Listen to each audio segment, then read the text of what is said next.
स्वागत करता हूँ आप सबको हमारे इस वीडियो में। तो आज है हमारा क्या लाइट का जो अपना स्टार्ट कर देते लाइट चैप्टर, उसका सेकंड लेक्चर है। इसमें हम क्या करेंगे, इसमें हम आगे के जो 8th क्लास में जो आगे लाइट का जो पोर्शन है जिसमें लॉ ऑफ रिफ्लेक्शन पढ़ेंगे, वो कॉन्सेप्ट हम यहाँ पर पढ़ेंगे। बहुत ईजी वे में पढ़ेंगे। बस आपको क्या करना है, अगर आपने पहला वीडियो देख रखा है इसका पार्ट 1 लाइट का पार्ट 1 वीडियो देख रखा है तो बहुत अच्छा, नहीं देखा है तो पहले आपको उसको कवर कर लेना है, उसके बाद इस वीडियो में आना है, उसके बाद हम स्टार्ट करेंगे। तो इस वीडियो में क्या पढ़ेंगे, लॉ ऑफ रिफ्लेक्शन पढ़ेंगे और बहुत सारी चीज़ के बारे में जानेंगे, जैसे इंसिडेंट रे क्या होता है, रिफ्लेक्टेड रे क्या होता है, सब चीज़ जानेंगे। और जो इम्पोर्टेंट इसमें से एक क्वेश्चन आता ही है, तो आपको ना इस वाले वीडियो है इसको बहुत अच्छे से देखना है। और जहाँ पर मैं बोलूँगा कि हाँ इसको याद करना है, उसको याद भी करना है, क्योंकि इसमें एक क्वेश्चन पक्का बनता है। वो किस पे बनता है, लॉ ऑफ रिफ्लेक्शन पे, क्योंकि वो ना हमेशा आता है, कभी भी आ जाएगी। ये इस क्लास 8th में भी आएगा, अगर आप 10th में गए तो 10th में भी लाइट चैप्टर है, वहाँ पर भी आएगा। तो ये चीज़ आपको याद करना आवश्यक है। और साथ में यहाँ पर आप सबके लिए एक चीज़ और है, लास्ट में ना आपको एक PDF मिलेगा, वीडियो में अटैच रहेगा। उसमें जो भी हमने 2 लेक्चर खत्म होंगे उनके कुछ क्वेश्चन होंगे, जिससे क्या होगा, आपका प्रैक्टिस हो जाएगा। तो स्टार्ट करते हैं वीडियो। ये क्या है, हमारे लाइट का सेकेंड लेक्चर क्लास 8 का। तो स्टार्ट करते हैं वीडियो।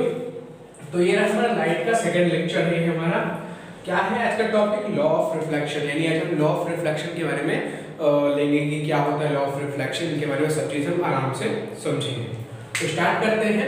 पहला कॉन्सेप्ट आता है कि सर रिफ्लेक्शन हमने सुन तो लिया, बट रिफ्लेक्शन होता क्या है। अगर मुझसे कोई पूछे कि व्हाट इज रिफ्लेक्शन, तो हम रिफ्लेक्शन कहेंगे किसे। उसके लिए आपको पहले ये वाला डायग्राम समझना पड़ेगा, उसके बाद हम आराम से बता सकते हैं कि रिफ्लेक्शन होता क्या है।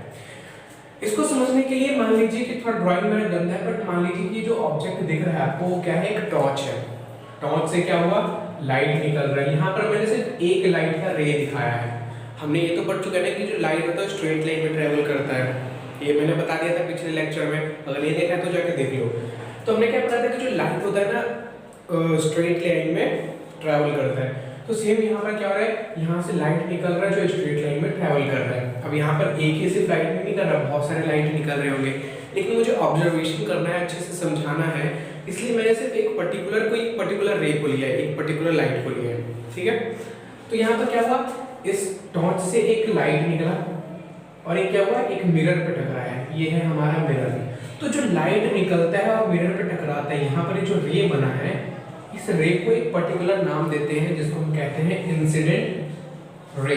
किस रे को हम इंसिडेंट रे कहते हैं, वो रे जो टॉर्च से सोर्स से निकला और जाके मिरर पे टकराया, सोर्स से निकला और मिरर पे टकराया। तो ये जो रे बन रहा है सर, इसी रे को हम कहते हैं इंसिडेंट रे।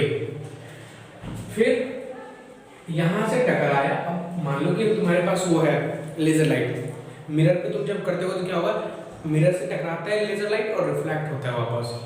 तो सेम ऐसे ही जैसे ये लाइट इससे टकराएगा, साथ में रिफ्लेक्ट करेगा। क्या करेगा, रिफ्लेक्ट, टकराएगा और फिर वो कुछ एंगल बनाकर वापस रिफ्लेक्ट हो जाएगा सर।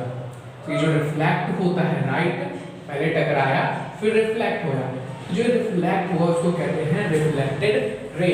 आपको इसे नोट कर लेना है कि क्या कहते हैं इसको, रिफ्लेक्टेड रे।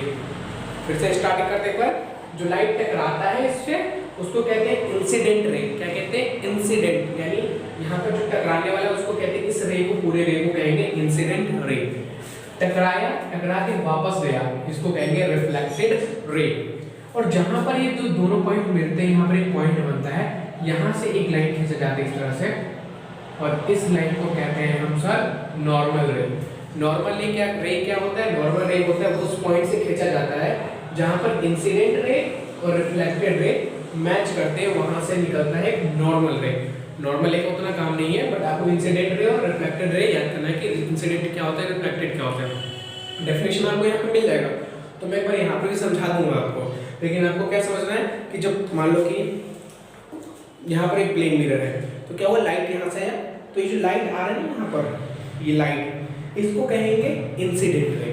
आया यहाँ पर, यहाँ से टकरा के जो वापस जाएगा, यहाँ से टकरा कर वापस जाएगा, उसको कहेंगे रिफ्लेक्टेड रे। जैसे यहाँ पर आपको दिख रहा होगा कि ये लाइट आ रहा है, तो लाइट आने वाले को कहेंगे इंसिडेंट, टकरा के जा रहा है, इसको कहेंगे रिफ्लेक्टेड रे। तो incident ray, reflected ray, normal रे आपको समझ में आ गया होगा। और ये जो प्रोसेस हो रहा है आने का, टकराने का, वापस जाने का, इस प्रोसेस को कहते हैं रिफ्लेक्शन। अब इसी के कारण से हम अपना चेहरा आईने में देख पाते हैं। क्यों? लाइट आते मेरे फेस से टकराते हैं, टकराने के बाद मिरर पर जाता है और मिरर पे मैकेनिज्म के कारण क्या होता है, हमारा फेस का चेहरा वहाँ पर ड्रॉ मतलब इमेज बनता है जिसको हम देख पाते हैं। तो इस प्रोसेस को टकराने को, टकरा के वापस जाने को, इसी प्रोसेस को कहते हैं रिफ्रैक्शन। रिफ्लेक्शन क्या कहते हैं? रिफ्लेक्शन। डेफिनेशन से चलते हो तो यहाँ पर डेफिनेशन क्या कहते हैं व्हाट इज रिफ्लेक्शन का? When light strike with any shining surface, mirror के साथ ही नहीं, कोई भी शाइनिंग सरफेस हो, सबसे टकराकर लाइट वापस रिफ्लेक्ट करता है। तो यहाँ पर क्या कह रहे हैं कि जब लाइट होता है वो किसी शाइनिंग सरफेस से सिर्फ टकराता है, जब शाइनिंग सरफेस से टकराता है देन दे रिफ्लेक्ट, टकराने का क्या होता है, वो रिफ्लेक्ट होता है। इसी प्रोसेस को हम रिफ्लेक्शन कहते हैं, यानी ये टकराना, टकराकर वापस आना, इसी प्रोसेस को हम रिफ्लेक्शन कहते हैं। फिर से एक बार, ये लाइट का टकराना, टकराकर वापस आना, इस प्रोसेस को हम रिफ्लेक्शन कहते हैं। अब समझ में आ गया होगा कि व्हाट इज रिफ्लेक्शन। तो अब हम रिफ्लेक्शन बता सकते हैं। डेफिनेशन नोट करना होगा तो यहाँ से नोट कर लेना, टाइम दूंगा अभी, पहले समझ लो, जब मैं सारी चीज बता दूंगा तो एक बार उतारने का टाइम दूंगा, तो पहले समझ लेते हैं। तो यहाँ पर हमारा ये इंसिडेंट क्या होता है, रिफ्लेक्टेड क्या होता है, व्हाट इज रिफ्लेक्शन, सब चीज समझ चुके हैं कि रिफ्लेक्शन क्या है। ये जो हो रहा है ना, आना, टकरा के जाना, इसी प्रोसेस को हम रिफ्लेक्शन कहते हैं। ये जो लाइट आ रहा है इसको इंसिडेंट कहेंगे, ये जो जा रहा है उसको रिफ्लेक्टेड रे कहते हैं, और जहाँ पर ये मिलकर तो यहाँ पर जो लाइन बनता है इसको कहते हैं नॉर्मल रे। तो ये सब चीज समझ में आ गया होगा आपको। अब चलते हैं अगले पे। तो यहाँ पर ये कंप्लीट हो गया। अब चलते हैं इंसिडेंट रे और रिफ्लेक्टेड रे की। इंसिडेंट रे क्या होता है और रिफ्लेक्टेड रे क्या होता है, समझाने के लिए मैंने डायग्राम से यहाँ पर आपको समझा दिया कि इंसिडेंट और रिफ्लेक्टेड रे क्या होता है। बट अब चलते हैं बाय डेफिनेशन की, डेफिनेशन क्या कहते हैं इनके बारे में। तो अब पहले इंसिडेंट का पढ़ते हैं। तो द लाइट रे that strike mirror that is incident ray. That means कि जो लाइट है जो इस मिरर को स्ट्राइक कर रहा है यानी टकरा रहा है, उसी को हम इंसिडेंट रे कहते हैं। आप यहाँ भी देख सकते हैं जो लाइट है जो इससे टकरा रहा है, यही लाइट पर टकरा रहा है, इसलिए इसी को हम इंसिडेंट रे कहते हैं। डेफिनेशन भी हमारा वही कह रहा है, द लाइट रे that strike mirror that is incident ray, यानी जो लाइट का जो रे है जो टकराता है उसी को हम इंसिडेंट रे कहते हैं। डेफिनेशन भी वही कह रहा है, डायग्राम भी वही कह रहा है, मैंने दोनों चीज समझा चुका। तो डेफिनेशन में हो गया इंसिडेंट रे का। फिर चलते हैं रिफ्लेक्टेड रे के पास कि रिफ्लेक्टेड रे का डेफिनेशन क्या कहता है। तो रिफ्लेक्टेड रे का डेफिनेशन क्या कहता है, द रे that come back after strike, यानी वो रे जो टकराने के बाद वापस आता है, टकराया वापस आया, तो वो रे जो टकराने के बाद वापस आता है that is called reflected ray, यानी द रे दैट कम बैक, यानी वो रे जो टकराकर वापस आ रहा है उस रे को हम रिफ्लेक्टेड रे कहते हैं। ये टकराया, ये इंसिडेंट, टकराकर वापस आया, ये हो गया रिफ्लेक्टेड रे। तो incident ray, reflected ray definition से समझ लिए और डायग्राम के थ्रू भी हम समझ चुके हैं। तो यहाँ पर अगर आपको कोई भी दिक्कत है तो एक बार और पीछे स्किप करके देखिए, समझ में सारी चीज़ें आ जाएंगी, क्योंकि मैं बहुत ही आराम से सब चीज़ बता रहा हूँ। क्योंकि लाइट जो चैप्टर है ना आखिर में थोड़ा सा बढ़ता है लेवल, तो मैं इसलिए धीरे धीरे सब चीज़ को बता रहा हूँ कि आपको अच्छे से समझ में आए। तो यहाँ पर हमने एक चीज़ पढ़ लिया कि इंसिडेंट रे क्या होता है, रिफ्लेक्टेड रे क्या होता है। इंसिडेंट जो जा रहा है, टकरा रहा है, रिफ्लेक्टेड जो टकराने के बाद वापस आ रहा है उसे कहते हैं रिफ्लेक्टेड रे। अब चलते हैं लॉ ऑफ रिफ्लेक्शन। अभी लॉ ऑफ रिफ्लेक्शन बना क्या, देखो जब ये जो प्रोसेस हो रहा है ना रिफ्लेक्शन का, यहाँ से लाइट आना, टकराना, टकरा के वापस जाना, तो इस वक्त ना ये लाइट में ना कोई प्रॉपर्टी शो करता है, कुछ लॉ को फॉलो करता है, उसी को लोगों ने लॉ ऑफ रिफ्लेक्शन बाहर कह दिया कि जब रिफ्लेक्शन होगा तो ये लॉ भी फॉलो होगा, अगर ये लॉ फॉलो नहीं हो रहा दैट मींस रिफ्लेक्शन भी नहीं हो रहा। तो उसी के बेस पे जो लॉ ऑफ रिफ्लेक्शन है, दो तरह के लॉ ऑफ रिफ्लेक्शन होते हैं, क्या होते हैं वो समझते हैं। उससे पहले ना एक बार हम फिर से इस डायग्राम पे चलते हैं। देखो हमने क्या बना था कि इंसिडेंट रे है और ये नॉर्मल रे है और ये रिफ्लेक्टेड रे है। तो जो इंसिडेंट रे है ना, इस नॉर्मल रे के साथ एक एंगल बनाता है, इसे कहते हैं हम एंगल आई। सेम इसी तरह से रिफ्लेक्टेड रे भी इस नॉर्मल के साथ एक एंगल बनाते हैं जिसको कहते हैं हम एंगल आर। इंसिडेंट और नॉर्मल के बीच के एंगल को एंगल आई कहते हैं और नॉर्मल और रिफ्लेक्टेड के बीच के कहते हैं एंगल आर। और इसका एक पर्टिकुलर नाम भी है, एंगल आई को कहते हैं angle of incident. Incident ray बनाए इसलिए इसको कह रहे हैं एंगल ऑफ इंसिडेंट। यहाँ पर रिफ्लेक्टेड के लिए बना, इस चीज को क्या कहते हैं, एंगल ऑफ रिफ्लेक्शन। यहाँ पर आई बना, यहाँ पर आर बना, इंसिडेंट के कारण एंगल आई बना और रिफ्लेक्टेड के कारण एंगल आर बना। अब क्यों मैंने दोनों चीज बताया कि आई को क्या कहते हैं, एंगल ऑफ इंसिडेंट, और आर को एंगल ऑफ रिफ्लेक्शन, क्यों बताया वो आपको इस लॉ वाले में समझ में आएगा क्यों बताया मैंने। बस आपको एक चीज याद रखना है कि क्या है, कहाँ से आया है, ठीक है। अब चलते हैं लॉ के ऊपर, यानी कौन से जो लॉ है लॉ ऑफ रिफ्लेक्शन, और इस जो हमारे जो टॉपिक है भाई आता है, इसलिए ना यहाँ पर स्टार लगा लो, जितने स्टार लगाना चाहते हो सब स्टार लगा लो, क्योंकि ये क्वेश्चन बनता है, हमेशा बनता है। ये नहीं है कि एक साल बना अगले साल नहीं बनता है, रिफ्लेक्शन वाले टॉपिक बनते हैं, तो इसे याद कर लेना। तो लॉ ऑफ रिफ्लेक्शन दो लॉ है, एक पहला और ये दूसरा। पहला समझते हैं, पहला क्या कह रहा है, एंगल ऑफ इंसिडेंट, यानी जो एंगल ऑफ इंसिडेंट है always equal to angle of reflection. क्या कह रहा है कि जो एंगल ऑफ इंसिडेंट है ये हमेशा किसके बराबर होता है, एंगल ऑफ रिफ्लेक्शन के। तो पहला लॉ यही कहता है कि जब भी ये प्रोसेस हो रहा है रिफ्लेक्शन का, तब ये एंगल आई और एंगल आर हमेशा बराबर होंगे। एग्जांपल लेके समझाता हूँ, अगर ये एंगल आई जो है वो 30 डिग्री का है, तो एंगल आर भी हमेशा 30 डिग्री का होगा। क्यों? क्योंकि ये लॉ हमें कहता है, इसमें क्वेश्चन पूछ सकता है आपसे, आपको दे देगा एंगल आई, बोल देगा कि अगर किसी भी रिफ्लेक्शन में जो एंगल आई है वो 60 डिग्री का है, 60 डिग्री का है, तो एंगल आर कितने का होगा, तो वहाँ आपको कॉमन सेंस लगाना है और कहना है कि हाँ एंगल आर भी 60 का होगा। क्यों? क्योंकि हमें लॉ ऑफ रिफ्लेक्शन कहता है कि एंगल आई और एंगल आर हमेशा बराबर होंगे। तो पहला लॉ है वही क्या कहता है कि एंगल ऑफ इंसिडेंट यानी angle I and angle of reflection always equal, यानी अगर एंगल आई 10 डिग्री है तो आर भी 10 होगा, अगर ये 20 है तो ये भी 20, ये 40 है तो ये भी 40, ये 50 है तो ये भी 50। क्लियर? यानी अगर ये जो एंगल है 50 डिग्री का है तो ये भी 50 का होगा, अगर ये 60 का है तो ये भी 60 का होगा, जब भी होगा बराबर होगा। तो ये भी चीज़ आपको समझ में आ गया होगा।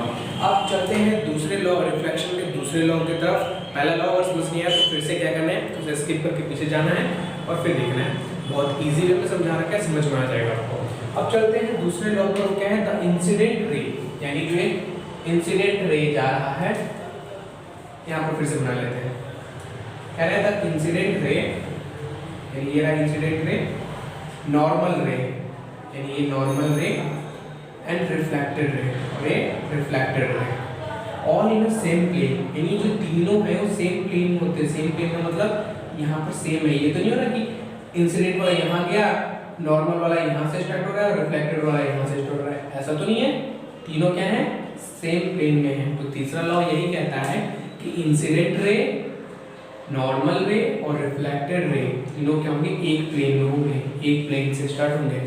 ये ऊपर खावर ऐसा नहीं होगा कि एक यहाँ से स्टार्ट हो रहा है, दूसरा यहाँ से, तीसरा यहाँ से, ऐसा नहीं होगा, तीनों एक प्लेन में स्टार्ट होंगे। तो ये है हमारा फर्स्ट लॉ कि एंगल आई एंगल आर के बराबर होगा। एंगल आई मतलब angle of incident, angle R मतलब एंगल ऑफ रिफ्लेक्शन। दूसरा क्या कहता है कि इंसिडेंट रे, नॉर्मल रे और रिफ्लेक्टेड रे तीनों क्या होंगे, सेम प्लेन में होंगे। तो आपको ये दोनों चीज समझ में आ गया होगा। तो यहाँ पर हमारा जो रिफ्लेक्शन का जो टॉपिक था वो समझ में आ गया। इसमें जो इंपॉर्टेंट चीज़ हमें याद करने का था वो क्या था, इंसिडेंट रे क्या होता है, जो लाइट आ रहा है वो इंसिडेंट हो गया, टकराने के बाद जो जा रहा है वो रिफ्लेक्टेड रे हो गया। और फिर हमने पढ़ा law of reflection. Law of reflection में क्या है, angle i is equal to angle r, यानी incident, angle of incident equal to angle of reflected. और फिर उसका जो दूसरा पढ़ा क्या, इंसिडेंट रे, नॉर्मल रे और रिफ्लेक्टेड रे तीनों क्या होते हैं, सेम प्लेन में होते हैं। तो ये चीज़ हमारा क्लियर हो चुका है। अब चलते हैं, एक लास्ट टॉपिक है हमारे इस लेक्चर का, फिर हम आगे के जो लेक्चर होंगे लेक्चर 3 उसमें हम आगे की चीज़ समझेंगे। पर एक टॉपिक और है जो समझ लेते हैं। ऐसा होगा कभी आप जब स्कूल जाते हैं तो मिरर में जाते होंगे, उस मिरर को क्या कहते हैं, प्लेन मिरर। हमने 7th क्लास में पढ़ चुके हैं कि प्लेन मिरर उसे कहते हैं। तो जब प्लेन मिरर में हम जाते हैं तो आप देखना कि अगर आप अपने लेफ्ट हैंड को ऊपर करोगे तो आपका मिरर में दिखेगा कि आप राइट हैंड उठा रहे हो, और जब आप राइट हैंड उठाओगे तो मिरर में लगेगा कि लेफ्ट हैंड उठा रहे हो। कभी ट्राई नहीं किया या फिर गौर नहीं किया, जाके एक बार ट्राई करना। जब आप लेफ्ट हैंड उठाओगे तो मिरर में दिखेगा कि आप राइट हैंड उठा रहे हो, और जब राइट हैंड उठाओगे तो लगेगा कि लेफ्ट हैंड उठा रहे हो। तो ये जो चेंज है ना, इंटरचेंज, लेफ्ट वाला राइट दिख रहा है, राइट वाला लेफ्ट दिख रहा है, इसको कहते हैं हम लेटरल इन्वर्जन, जो हमारा लास्ट टॉपिक है लेटरल इन्वर्जन। लेटरल इन्वर्जन में क्या होता है, लेफ्ट वाला राइट हो जाता है, राइट वाला लेफ्ट हो जाता है। एग्जाम्पल पूछे कहाँ दिखेगा हमें, तो कहाँ दिखेगा, जब इमेज फॉर्म हो रहा है किससे, प्लेन मिरर से, यानी नॉर्मल मिरर जो हम यूज करते हैं। तो यहाँ पर समझते हैं लेटरल इन्वर्जन क्या होता है, the interchanging of left and right, यानी जब इंटरचेंज होता है, यानी लेफ्ट वाला राइट हो जाता है। मान लो कि यहाँ पर बॉक्स था, यहाँ पर एक डंडा था, इसके राइट साइड में डंडा था और इसके साइड में पॉइंट था। तो जब आप इसका इमेज देखेंगे किस पे, प्लेन मिरर पे, तो प्लेन मिरर पे आपको ये दिखेगा, ये जो पॉइंट है ये इधर आ जाएगा और ये डंडा इधर आ जाएगा, यानी लेफ्ट वाला राइट में चला जाएगा, राइट वाला लेफ्ट में चला जाएगा। इसको कहते हैं लेटरल इन्वर्जन। क्या होता है, the interchanging of left and right side, यानी लेफ्ट और राइट साइड के इंटरचेंज हो जाता है ऑफ ऑब्जेक्ट का इसमें इमेज में, that is called lateral inversion. और इसी चीज को क्या कहते हैं, लेटरल इन्वर्जन कहते हैं। तो यहाँ पर हमारा लेक्चर होता है समाप्त। हमने सब चीज़ पढ़ लिया, जो भी हमारे इस वीडियो के टॉपिक को हमने समझ लिया। अगले टॉपिक में और भी चीज़ को देखेंगे कि रेगुलर रिफ्लेक्शन क्या होता है, इर्रेगुलर रिफ्लेक्शन क्या होता है, और क्या चीज़ करना है। खत्म नहीं हो गया वीडियो, अभी आपको PDF मिलेगा जिसमें प्रैक्टिस टेस्ट होंगे। प्रैक्टिस मतलब कुछ क्वेश्चंस रहेंगे जिसको आपको लगाना है, लगाकर शायद 1-2 दिन में उसका मैं सॉल्यूशन भी अपलोड कर दूँगा, तो आपको वो भी चेक करना है। तो यहाँ पर हमारा वीडियो करते हैं समाप्त। अब नोट करने का टाइम दे रहा हूँ, जल्दी से नोट कर लो। कोई डाउट होता है तो कमेंट में करके आपको बताना है, और इसके बाद जो लेक्चर आ रहा है PDF क्वेश्चंस का, उसको भी आपको ट्राई करना है। और फिर मिलते हैं नेक्स्ट वीडियो में, तब तक के लिए बाय।